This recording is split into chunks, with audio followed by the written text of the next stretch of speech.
Bem-vindos! O tema de hoje é ressonância magnética. Eu sou o professor Juliano Leite, do curso de Engenharia Biomédica do Inatel.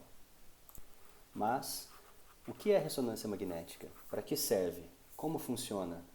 Quem cuida desses equipamentos? Imaginem o seguinte cenário. Você está com uma dor de cabeça há alguns dias e então resolve agendar uma consulta médica com um médico neurologista. Ele faz uma avaliação e, para obter melhores conclusões, o médico solicita alguns exames.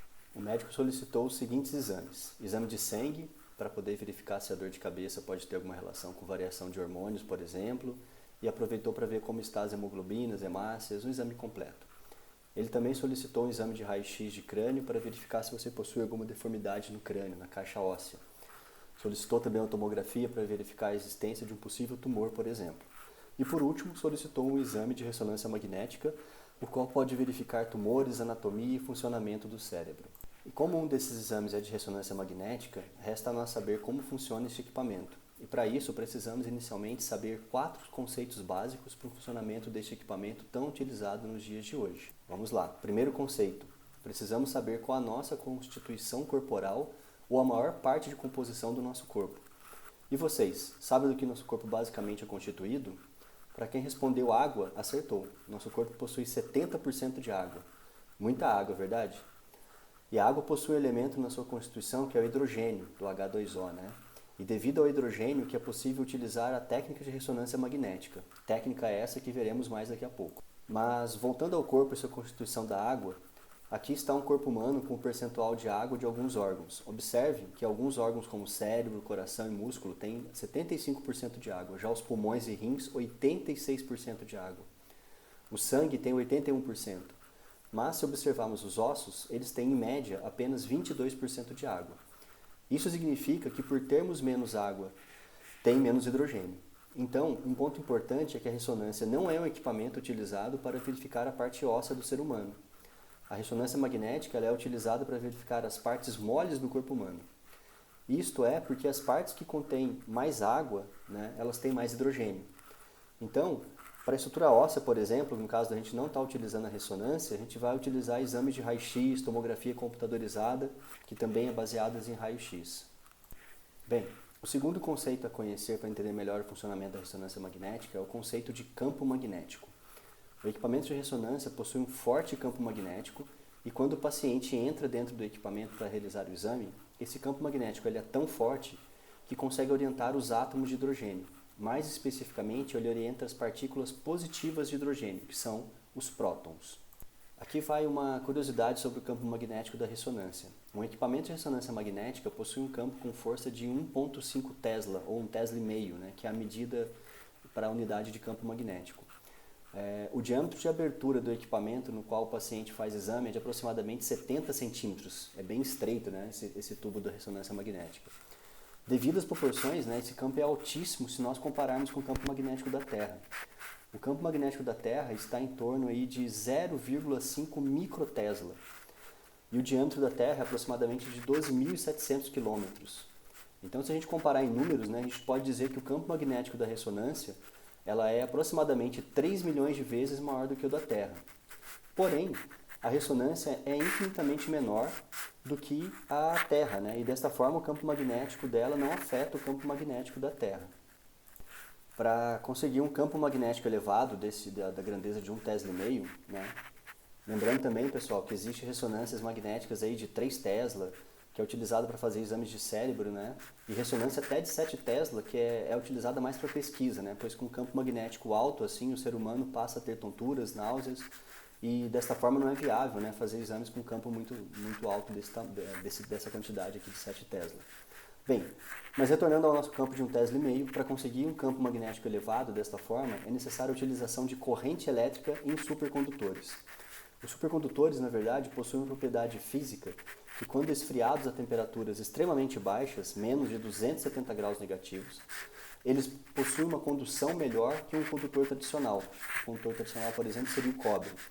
E dessa forma conseguem conduzir altas correntes e esses condutores, estando enrolados em forma de espiras com essa alta corrente passando por ele, geram um campo magnético muito alto. Vocês podem lembrar da época do cursinho para vestibular, lá da regra da mão direita, né? Você tem as correntes nos dedos e no polegar você tem o campo magnético que é formado em relação a essas correntes. Para comparar, né, vocês podem fazer uma experiência, enrolem um fio de cobre em um prego e as extremidades desse fio liguem em duas pilhas, né, tamanho AA de 1,5 V. Aproxime esse prego de materiais metálicos como clipes e vocês vão perceber que esses clipes serão atraídos até o prego. Esse fenômeno é o campo magnético agindo sobre materiais metálicos, né? E no caso dos supercondutores, como conseguimos essa temperatura tão baixa para conseguir esse campo magnético tão alto, né? A gente utiliza de um elemento químico abundante no ar que a gente respira. Esse elemento é o hélio. Porém, nesse caso, o hélio na temperatura ambiente se torna gasoso, mas se nós colocarmos ele em alta pressão, ele se torna líquido. E a temperatura dele baixa e chega perto de 270 graus negativos. Dessa forma, o hélio no estado líquido ele é inserido dentro do equipamento de ressonância, que possui esses supercondutores enrolados, né? E aí nós injetamos uma corrente elétrica nesses supercondutores, e assim o campo magnético se forma. E esse campo super alto aí de aproximadamente 1,5 Tesla. Agora que já entendemos um pouco sobre o corpo humano, a quantidade de água, sobre o campo magnético, né, vamos ao terceiro conceito, que é a frequência. Quando o paciente entra dentro da ressonância magnética para fazer o exame, seus átomos, nesse caso os prótons, né, que são as partículas positivas dos átomos, estão todos desalinhados. Configuração normal deles no corpo humano em um ambiente normal, sem campo magnético muito alto, né? O paciente, ao entrar na ressonância, com esse elevado campo magnético, orienta todos os prótons de hidrogênio para uma mesma direção. Então, esse campo orienta esses prótons de hidrogênio para uma mesma direção. Porém, para que o próton possa emitir um sinal, ele precisa sair dessa orientação do campo magnético, ir para uma outra orientação e retornar para essa orientação inicial do campo magnético. Como é que isso acontece, né? Então, a gente vai utilizar de frequências, né? E essas frequências para um campo magnético de 1,5 Tesla, a frequência base nossa do hidrogênio é de 63,87 MHz. Tá? Outros átomos têm frequências diferentes de trabalho. Então, às vezes, tem ressonância que, às vezes, além de captar o átomo de hidrogênio, para algum tipo de exame necessário, ela pode captar átomos de outros elementos químicos, tá? Principalmente na área quando você trabalha com oncologia, né? Então, quando a gente, com esses átomos alinhados, né, a gente injeta pulsos de frequência, esses pulsos fazem os famosos barulhos da ressonância magnética, né? E os prótons de hidrogênio irão mudar de orientação. Essa orientação, na verdade, ela vai ser definida pela frequência injetada. Então, dessa forma, a orientação será definida em 90 graus ou 180 graus. Então, em relação ao campo magnético inicial da máquina, né? E quando esse pulso de frequência para o próton de hidrogênio retorna para a orientação do campo inicial, ele emite um sinal, uma pequena frequência, um sinalzinho de radiofrequência. E esse sinal ele é captado, é levado para o próximo, e vai ser levado para o próximo conceito que a gente vai ver agora, que é a parte de processamento de imagem. Então, para captar esse sinal de frequência, né, tão pequeno que a partícula de próton emite, nós utilizamos o que nós chamamos da ressonância magnética de bobina ou de antena, né? São acessórios que vão sobre o paciente e próximo do local a ser estudado. Por exemplo, no nosso caso, o paciente que está fazendo o exame de crânio, né, ele vai utilizar uma bobina ao redor da cabeça. Assim, essa bobina capta melhor o sinal recebido do próton de hidrogênio, amplifica e encaminha para o computador esse sinal. Aqui vale ressaltar, né, que no início do exame, quando o paciente entra no equipamento, o mesmo faz uma varredura completa do órgão a ser devidamente estudado, né, e ele é posicionado de acordo com o que foi feito do paciente em relação à máquina. Com este posicionamento, o computador entende aonde está o paciente e o órgão a ser estudado. Desta forma, haverá então um processamento de imagem em 3 dimensões e o sinal será interpretado por uma sequência de softwares. No nosso exemplo, o cérebro do paciente, né? A grande vantagem da ressonância é que uma imagem formada em 3D do cérebro inteiro ou de uma parte, por exemplo, que a gente quer estudar. Essa imagem é a perfeita cópia do órgão. Então, com isso, o médico pode avaliar a anatomia, fisiologia, né, funcionamento do órgão, possíveis doenças, né, entre outros. Mais do que isso, uma vez o órgão do paciente gerado de forma computacional, o médico pode fatiar esse órgão, né, dividir em diversas fatias, através de processamento de software, né, e observar um ponto específico a ser estudado. Vamos supor que o nosso paciente com dor de cabeça foi diagnosticado com um pequeno coágulo no córtex do cérebro, né? O médico pode realizar cortes nessa parte a ser estudada e verificar se é possível chegar nessa área com um procedimento cirúrgico com a máxima precisão possível. Bom, agora que já vimos 4 conceitos básicos da ressonância magnética, eu gostaria de apresentar então o famoso equipamento de ressonância magnética, né? Este equipamento da figura possui uma mesa para o paciente deitar, o magneto do equipamento onde o paciente irá entrar e o campo magnético, né, que a gente não consegue enxergar, mas que irá orientar os seus átomos de hidrogênio, né? Isso aqui é uma parte do equipamento. Nós vamos mais daqui a pouco para frente ver outras partes que constituem esse equipamento, né? Bem, e agora a gente vai ver como é que é o funcionamento do equipamento e as suas características. Vamos primeiramente entender como é constituído, né, o equipamento de ressonância magnética. Ele não é somente a parte que o paciente vê quando faz o exame, como eu já tinha dito anteriormente. O equipamento desses é muito mais complexo do que a gente pensa. Observando a planta abaixo, nós podemos verificar 4 partes básicas do equipamento. Sala técnica e de sistema de refrigeração, que é o cérebro da ressonância. Sala de exame e do magneto, que é o coração da ressonância. E sala de comando, local no qual o técnico em ressonância opera todo o equipamento. Ele faz o controle de todo o equipamento a partir dessa sala. Observando melhor as salas, esta é a sala de exames, né? Neste local é onde o paciente irá deitar na mesa e ser inserido para dentro do magneto. No centro do magneto, o campo atinge seu valor máximo, 1,5 Tesla.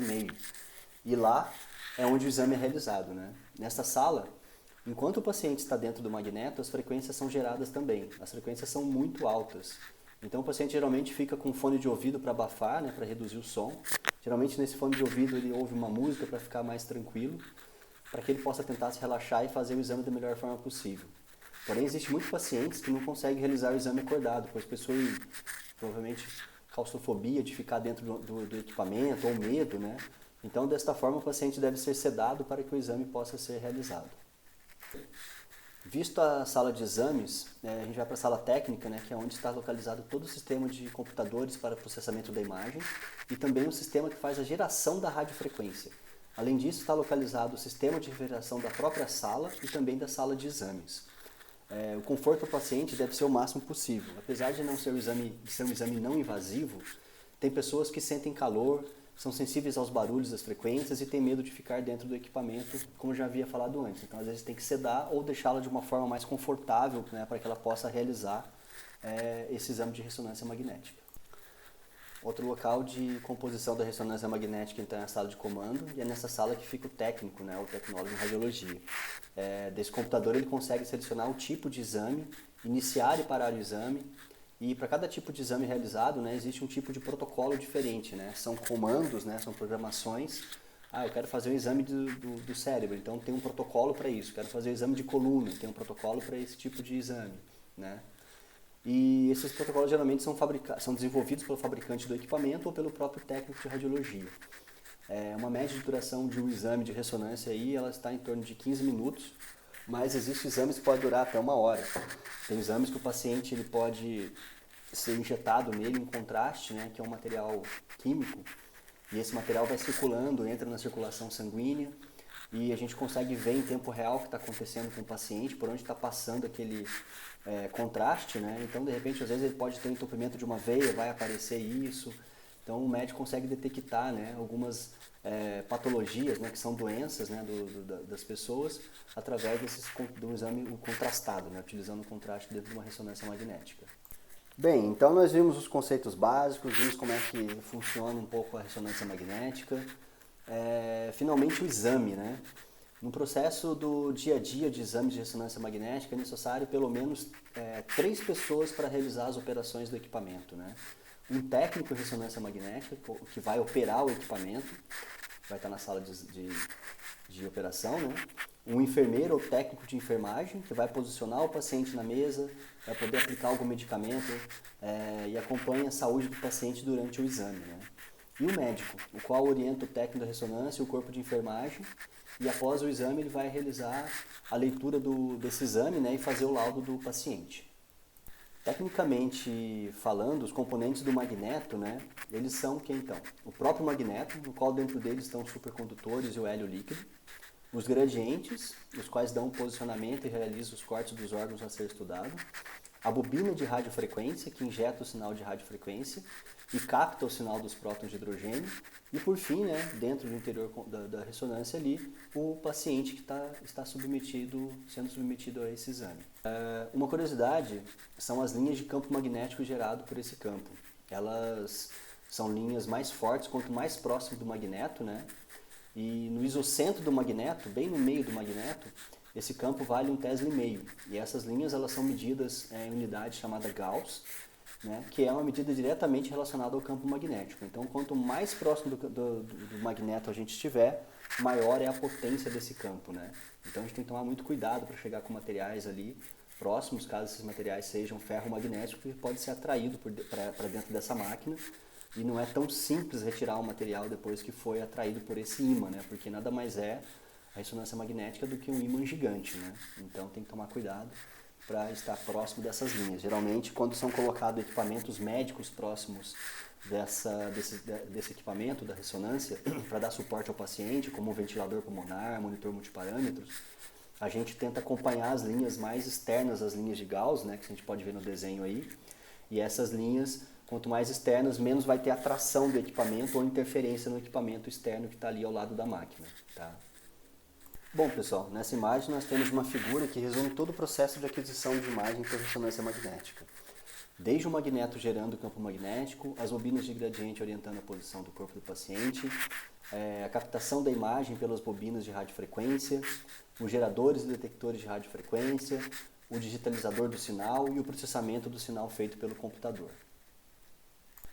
E finalmente, né, a tão esperada, né, imagem formada ali na sala de comando, na mesa do operador, né, do computador dele ali.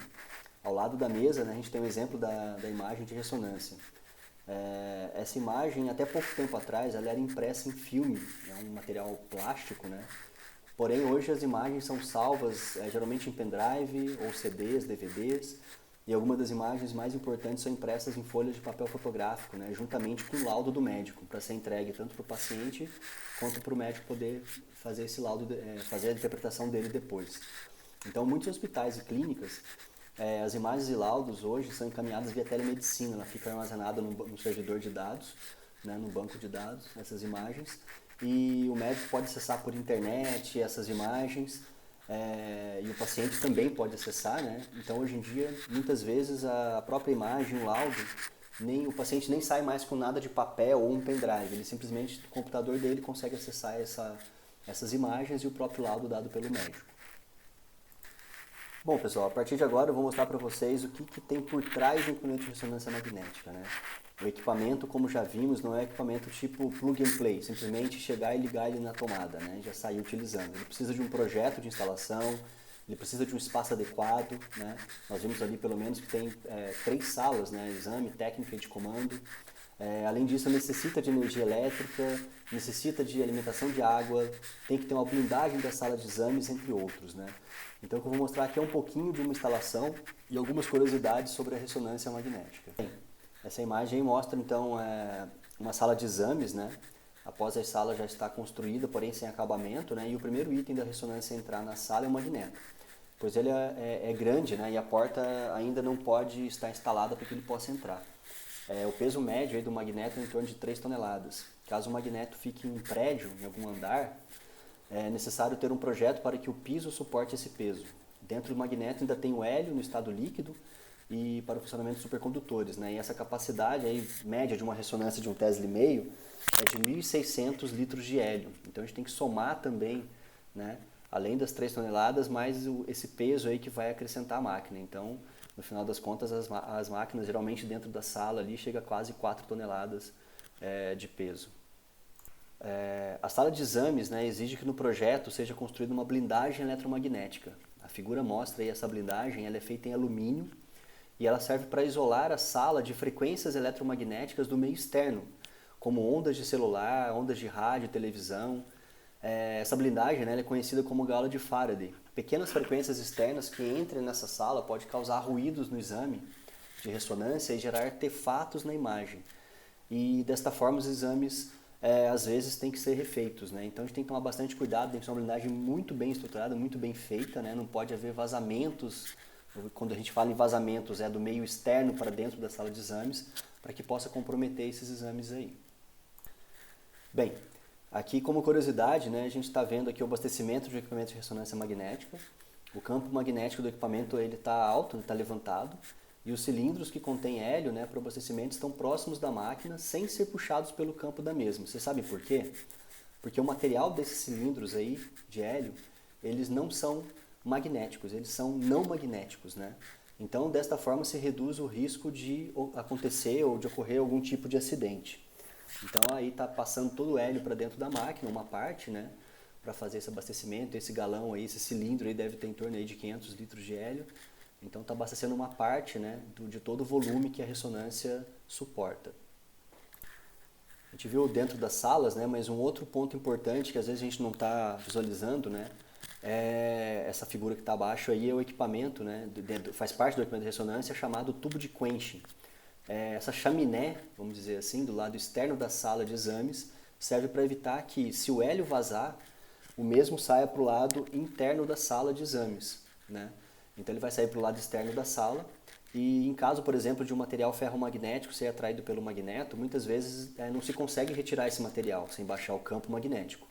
Então, desta forma, em algumas situações que haja risco para o paciente ou para os operadores, faz um processo de quenching, né? A gente elimina esse hélio, né?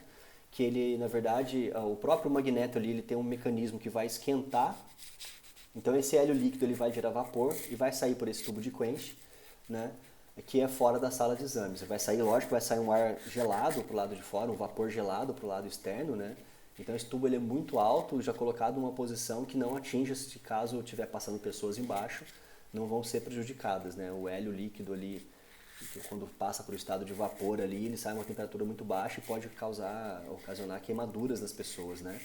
E esse mesmo hélio, caso ele em algum tipo de acidente ele vaze para dentro da sala de exames, ele expande muito rápido dentro da sala, ocupa muito rapidamente o lugar do oxigênio, né? E as pessoas podem vir a morrer asfixiadas.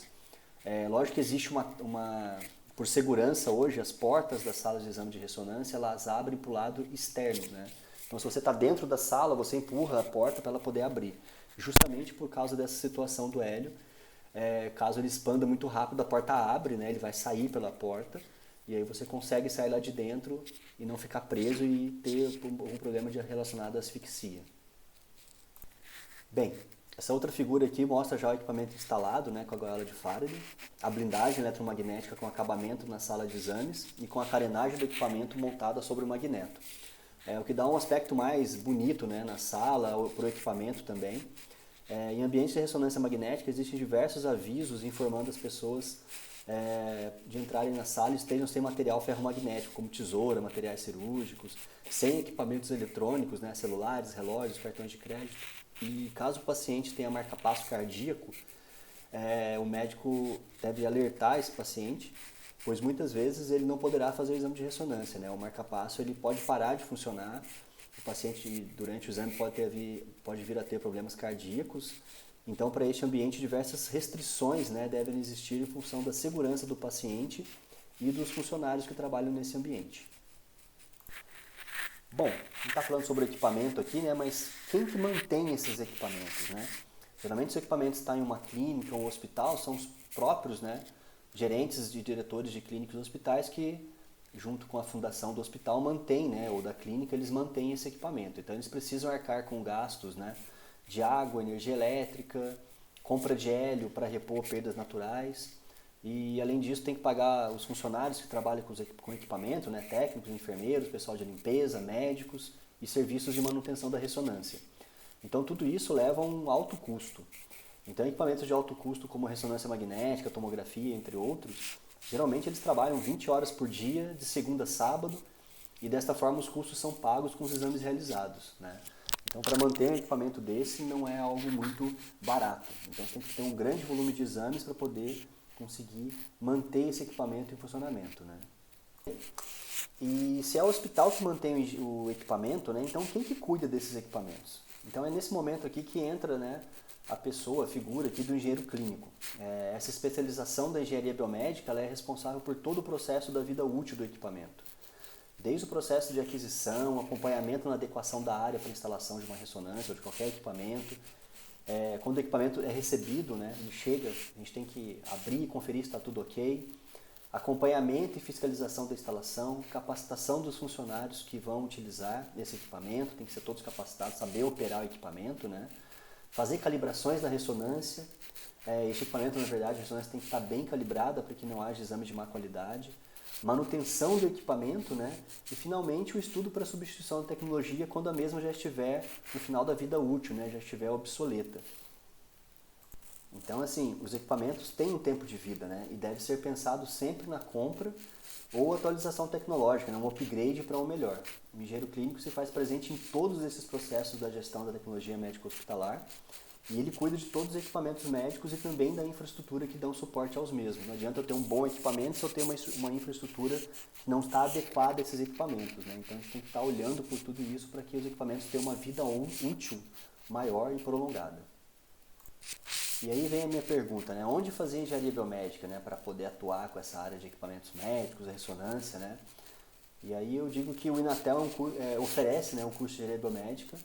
Nele o aluno ele sai apto a atuar no mercado de trabalho em diversas áreas do conhecimento de engenharia biomédica, inclusive na área de engenharia clínica, né? Que é o que a gente estava falando até esse momento aqui agora relacionado ao equipamento de ressonância magnética. E diversos outros equipamentos que o engenheiro clínico atua dentro do hospital, né? Hoje o mercado de trabalho, devido à situação principalmente do Covid-19, tem buscado um engenheiro biomédico para atuar no desenvolvimento de novas tecnologias. Mas não somente isso, né? A atuação do engenheiro biomédico vem se tornando importante cada dia mais, justamente pela busca e melhoria na qualidade de saúde. Então, o engenheiro biomédico, apesar de estar na área de exatas, de ser uma ciência exatas, né, de estar na área da saúde, ele tem esse estreitamento com a área da saúde. Então isso é muito importante porque a gente acaba buscando, né, benefícios para a área da saúde e melhorando a qualidade de vida das pessoas. Bem, era isso, pessoal. Quis aqui mostrar um pouquinho para vocês da engenharia biomédica do Inatel, da engenharia clínica, né, relacionada ao equipamento de ressonância magnética, falar sobre os equipamentos de ponta, né, que vocês poderão ver e entender de forma mais específica cursando a graduação ou pós-graduação aqui com a gente. No Inatel nós temos um equipamento de ressonância magnética lá, ele só não está instalado, mas ele está aportado dentro de um dos nossos laboratórios para que o aluno possa estudar e entender melhor o equipamento, tomografia também, diversos outros equipamentos. Então, me despeço por aqui, né? Muito obrigado e até o nosso próximo encontro.